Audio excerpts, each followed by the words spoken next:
ये देखो फिर से शुरू हो गई। मैं तो परेशान हो गई हूँ इस लड़की से। क्या हुआ माँ, क्यों इतना गुस्सा कर रही हो? गुस्सा न करूँ तो क्या करूँ? हाँ, कब से आवाज लगा रही हूँ लेकिन इन मैडम को एक बार में सुनाई कहाँ देता है। ओहो माँ, आप ही देखो ना, मैंने कितना सुंदर डिजाइन बनाया, बस इसी में ध्यान लगा था मेरा, शायद इसीलिए आपकी आवाज सुनाई नहीं दी होगी। अच्छा बताओ क्या काम है, मैं ये बाद में पूरा कर लूंगी। कुछ काम नहीं, खाने की थाली कब से लगा कर रखी है, अब महारानी को फुर्सत मिल गई हो तो चलकर खा लो। अच्छा खाना खाना है, अब आप शुरू करो, मैं बस 2 मिनट में आऊँ। हाँ हाँ पता है तेरे 2 मिनट। इतना कहकर हिना की माँ सुमित्रा गुस्से में वहाँ से चली गई और फिर खाने की मेज पर। अरे क्या हो गया, इतने गुस्से में क्यों हो भाग्यवान? अब आप ही समझा लीजिए अपनी लाडली को, मेरी तो एक नहीं सुनती। हाँ तो क्या हो गया, तुम पे ही तो गई है। आपको मजाक सूझ रहा है? यहाँ मेरा दिमाग खराब हो रहा है, सारा दिन बस मेहंदी के डिजाइन बनाती रहती है और कोई काम ही नहीं है इसे। इसका मतलब वो सच में तुम पर ही गई है। तुम्हें भी तो मेहंदी लगाने का बड़ा शौक था ना इस उम्र में? हाँ, पर मैं घर का सारा कामकाज निपटाने के बाद ये सब करती थी। अरे ये तो खाना पीना भी छोड़कर बैठी है। सुमित्रा अपने पति सुरेश से हिना की शिकायतें कर ही रही थी कि तभी हिना वहां आ गई। क्या बनाया माँ? खुशबू तो बड़ी अच्छी आ रही है। मिल गई तुझे फुर्सत? हाँ माँ, देखो ना मेरा आज का डिजाइन, पापा देखिए ना कैसा है। सच में डिजाइन तो वाकई बढ़िया बनाया है लाडो। ये लाडो बोल बोल कर आपने ही इसका दिमाग खराब करके रखा है। मेरी जान को कितना काम है पता है, ती जा रही है, मगर ये लड़की मेरी बिल्कुल मदद नहीं करती। ओहो, आज सिर्फ खरी खोटी ही सुनाओगी या कुछ खाना भी मिलेगा भाग्यवान? सुरेश की बात सुनकर सुमित्रा की हंसी निकल गई और उसे हंसता देख सभी लोग हंसने लगे। हिना अपने माता पिता की अकेली संतान थी। हिना को बचपन से ही मेहंदी के नए नए डिजाइन बनाने का बड़ा शौक था। वो कागज पर रोज कुछ न कुछ नया बनाने की कोशिश करती और फिर उसे अपने या अपनी माँ के हाथों पर लगाती। हिना के कॉलेज की पढ़ाई भी अब पूरी हो गई थी, तो अब उसके लिए रिश्ते आने भी शुरू हो गए थे। अरे सुमित्रा कहाँ हो, जल्दी आओ। क्या हुआ जी? जरा इस फोटो को तो देखो, कैसा है लड़का? दिखने में तो बहुत ही बढ़िया है। हाँ, वो कानपुर वाले फूफा जी है ना, उन्होंने बताया इस लड़के के बारे में। अपनी हिना के लिए कैसा रहेगा? लड़का काम क्या करता है और परिवार में कौन कौन है? फूफा जी बता रहे थे कि कानपुर में इनका अपना कारखाना है, वहाँ ये अपना दोने पत्तल और डिस्पोजल वगैरह बनाते हैं। ये अच्छा पैसा कमा लेता है, फूफा जी की रिश्तेदारी में है। हाँ, पर उससे पहले ये फोटो एक बार हिना को तो दिखा दो, उसे लड़का पसंद आ जाए तभी बात आगे बढ़ानी चाहिए ना। अरे हाँ, ये भी सही कह रही हो। लाडो, ओ लाडो, अरे कहाँ है बिटिया?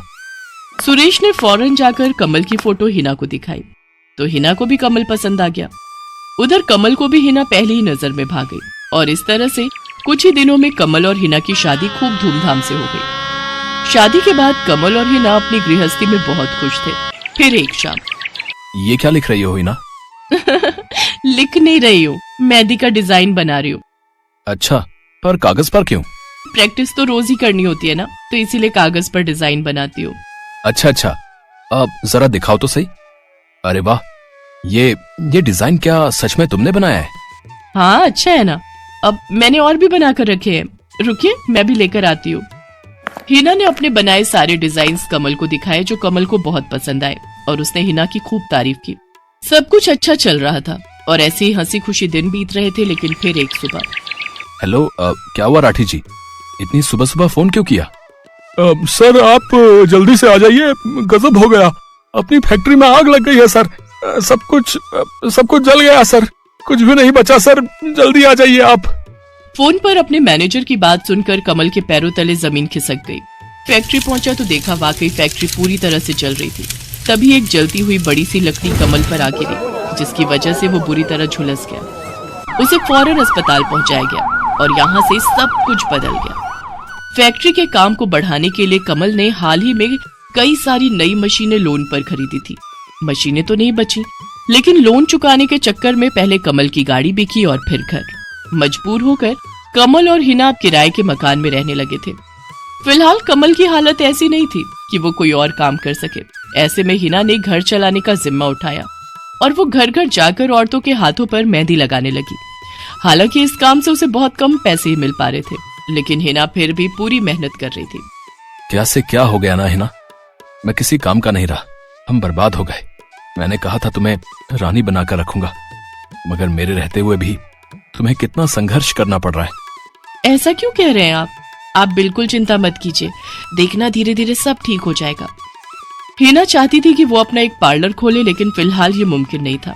मेहंदी लगाने का काम भी सीजन पर ही मिल पाता था, तो अब दिक्कत खाने पीने की भी होने लगी। ऐसे में हिना ने एक सेठ के घर मेड का काम करना शुरू कर दिया। और फिर एक दिन, सुन, तुझे कोई मेहंदी वाली पता है क्या? क्यों मैडम? अरे वो तीज आ रही है ना, तो मेहंदी लगवानी थी। आहा, बाहर इतनी गर्मी, अब ऐसे में कौन बाहर जाए, तो घर पर ही आकर कोई लगा दे तो बढ़िया रहेगा। हाँ मैडम, मैं बहुत अच्छी मेहंदी लगाती हूँ, आप मुझसे लगवा लो। ना ना ना, अगर खराब कर दी तो? तीज की पार्टी है मेरे यहाँ, मेहंदी तो बढ़िया ही लगवानी है मुझे। मैडम आप बिल्कुल चिंता मत कीजिए, और रुकिए, मैं अभी आपको कागज पर मेहंदी का डिजाइन बनाकर दिखाती हूँ, फिर आगे आप ही तय करना। इतना कहकर हिना ने फौरन एक कागज लिया और कुछ ही देर में उस पर एक बहुत ही सुंदर मेहंदी का डिजाइन बना दिया। और फिर, अरे वाह, ये तो सच में बहुत सुंदर है, बिल्कुल नया और बहुत ही खूबसूरत डिजाइन है। अब तू ये डिजाइन मेरे हाथ पर भी सेम टू सेम लगा देगी ना? हाँ मैडम, आप मुझ पर विश्वास कीजिए, मैं बचपन से ये करती आई हूँ। उस दिन हिना ने पूरे मन से अपनी मालकिन के दोनों हाथों पर मेहंदी लगाई। हिना ने जो डिजाइन बनाया था वो एकदम नया था और सुंदर भी। फिर अगले दिन, नमस्ते साहब, वो आपको कुछ? हाँ, मैं तुम्हारा ही इंतजार कर रहा था। ये कल शिवानी के हाथों पर तुम ही ने मेहंदी लगाई थी ना? जी साहब, मैंने ही लगाई थी। अब कोई गलती हो गई क्या मुझसे?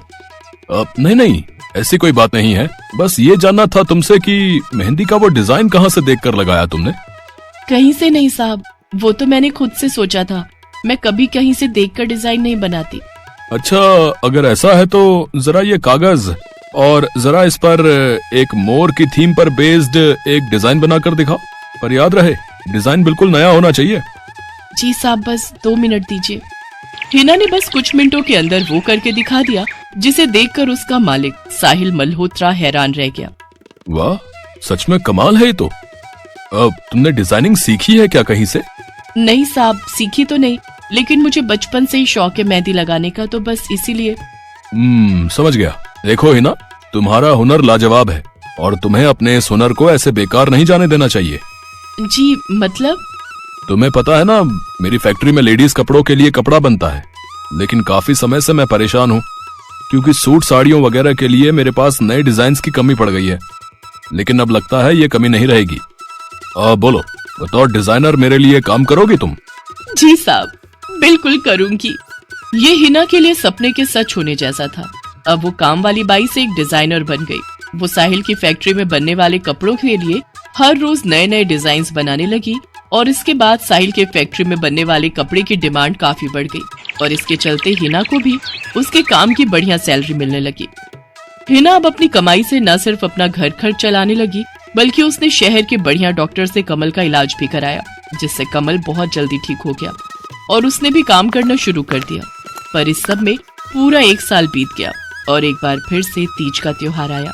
देखिए तो कैसी लग रही हूँ मैं? बिल्कुल चांद जैसी लग रही हो। हिना ने नई हरे रंग की साड़ी पहनी हुई थी, जो उसने खुद डिजाइन की थी, और वाकई वो उसमें बहुत ही सुंदर लग रही थी।